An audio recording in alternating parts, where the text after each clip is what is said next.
6h.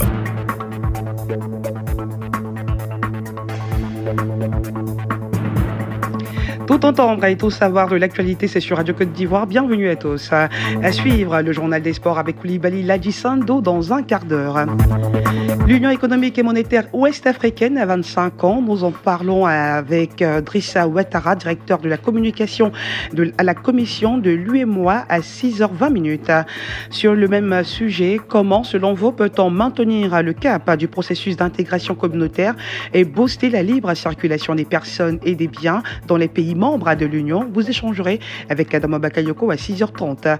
Mais avant, le journal avec Denise de la Fafiette, les titres. Le président de la République salue les performances des membres du gouvernement et les exhorte à être plus efficaces, plus déterminés et plus solidaires dans la réalisation du programme social 2019. C'était à l'entame, sinon bien avant le Conseil des ministres tenu hier mercredi.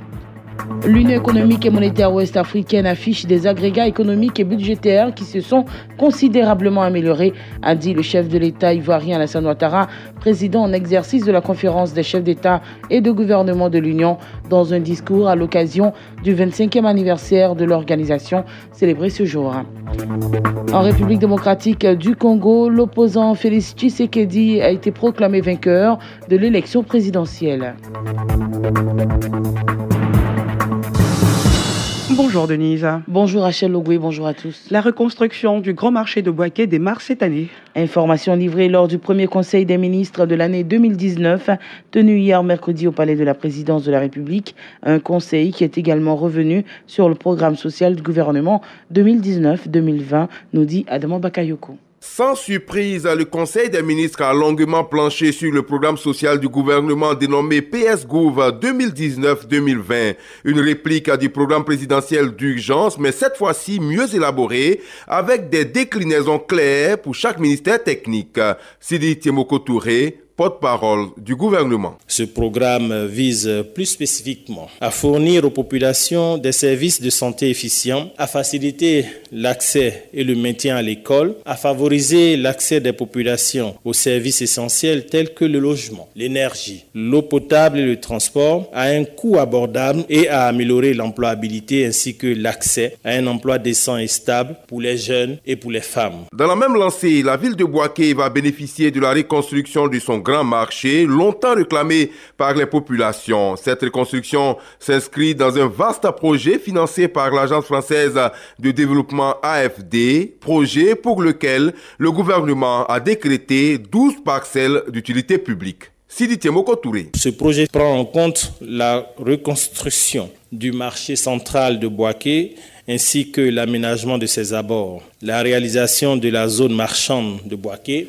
permettra à cette ville majeure de notre pays de disposer d'un espace stratégique pour son rayonnement commercial et économique. 152 personnes vivant avec handicap ont été recrutées l'an dernier à la fonction publique, une disposition dérogatoire qui va se poursuivre encore cette année. À noter pour terminer que l'État va réduire sa participation dans 82 entreprises dans le public et le privé.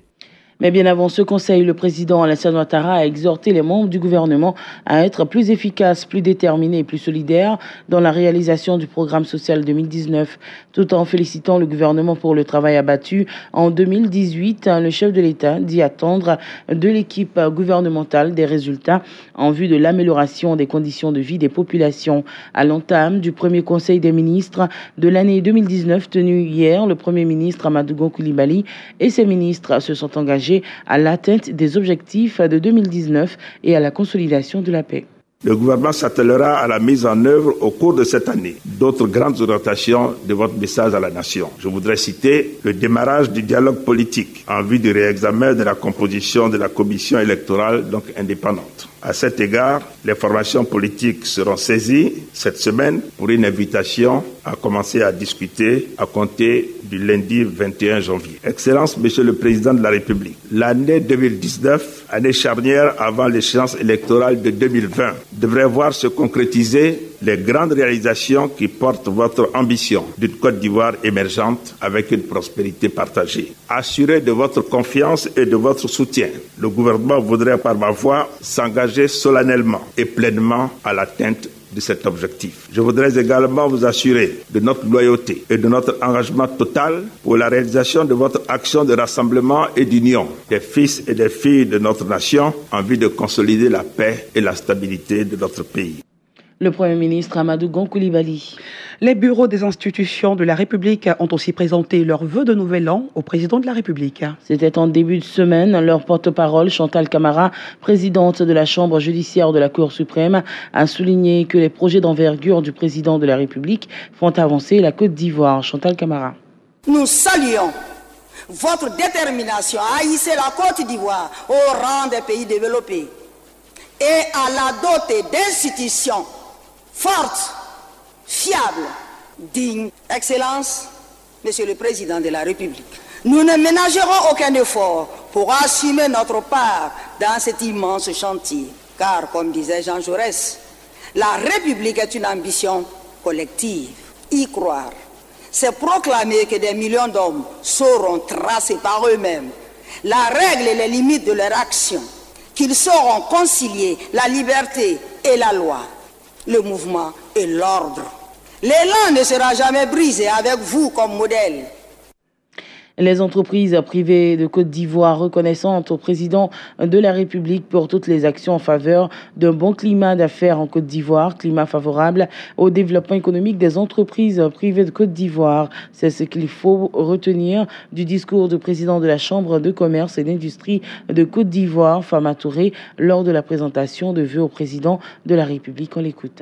Ce progrès, Monsieur le Président de la République, est le résultat de vos choix stratégiques et de la politique rigoureuse menée depuis lors afin d'améliorer les indicateurs macroéconomiques et doter notre pays d'un environnement des affaires des plus compétitifs. Nous sommes tous témoins privilégiés de la transformation structurelle de l'économie ivoirienne dont les signaux forts ont été envoyés au secteur privé. La révision du Code des investissements qui introduit des dispositions en faveur du développement des entreprises nationales et de l'émergence de champions nationaux. La mise en place d'un comité de réforme fiscale pour traiter de l'implication de différentes mesures visant à doter notre pays d'un système fiscal modèle et des mesures de lutte contre la cherté de la vie.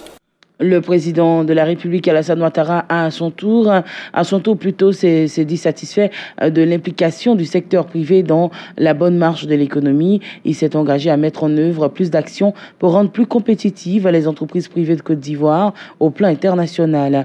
On écoute le chef de l'État.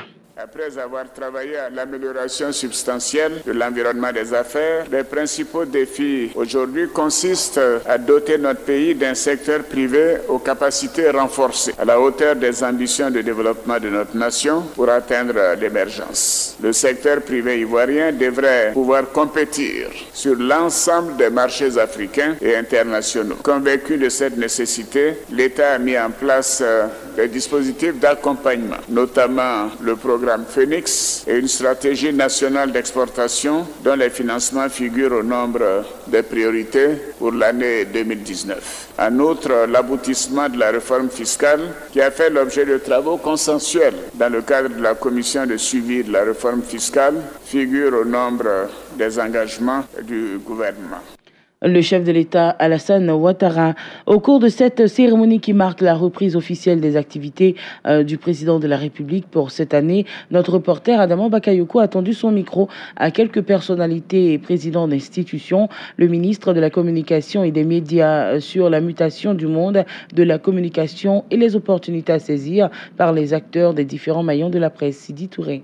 Le monde de la communication est en pleine mutation et notre souhait le plus ardent, c'est véritablement que les différents acteurs tirent le meilleur des possibilités qu'offrent les nouvelles mutations parce que ceci est fondamental pour que ces différents organes et entreprises de communication puissent perdurer et que les emplois soient préservés.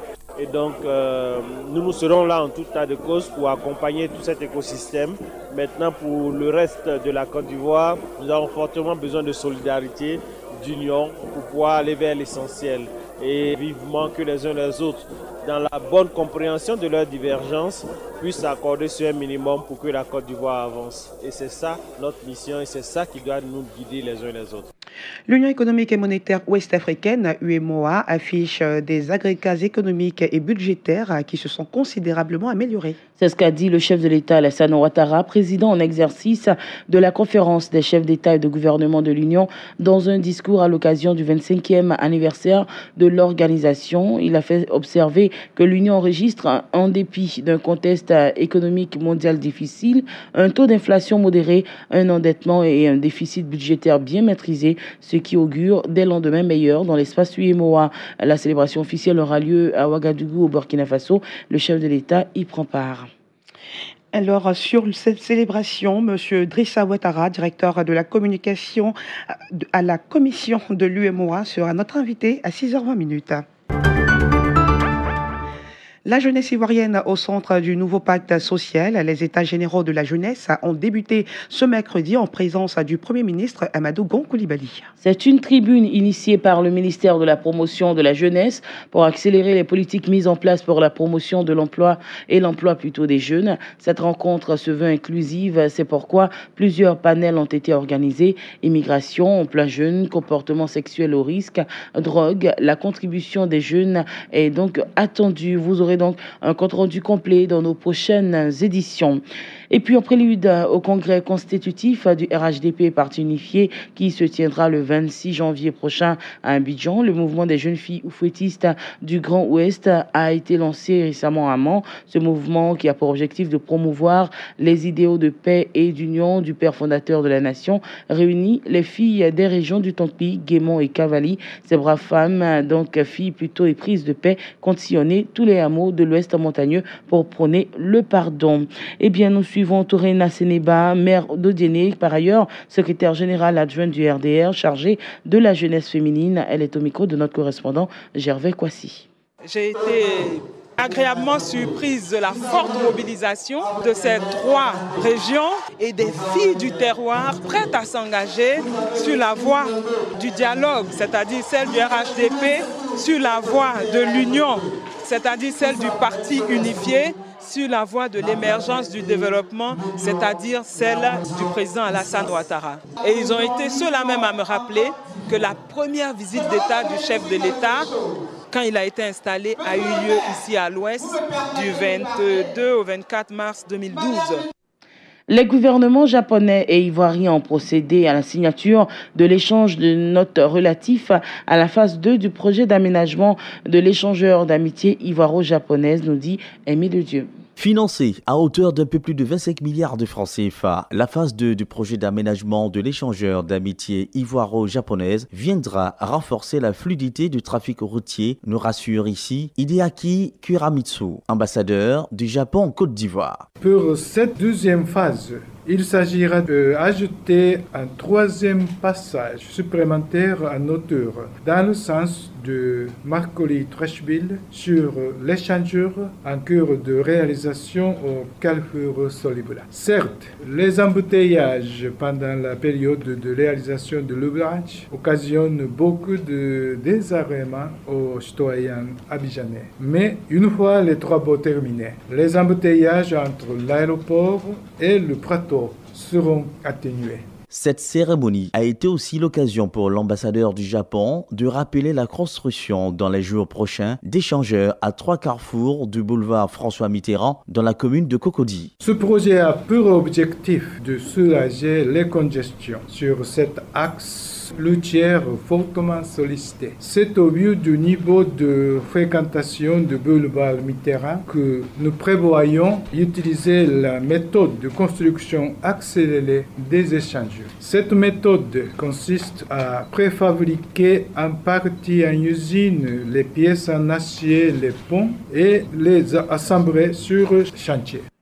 Et puis, ce communiqué du ministère en charge de la protection de l'enfant, le ministère dénonce le cas de violence sexuelle subie par un garçon de 14 ans à San Pedro. Le ministère réaffirme la fermeté du gouvernement face à ce genre de crime odieux. Notons que la direction régionale du ministère a procédé à la prise en charge de l'enfant. Le présumé violeur a également été mis aux arrêts.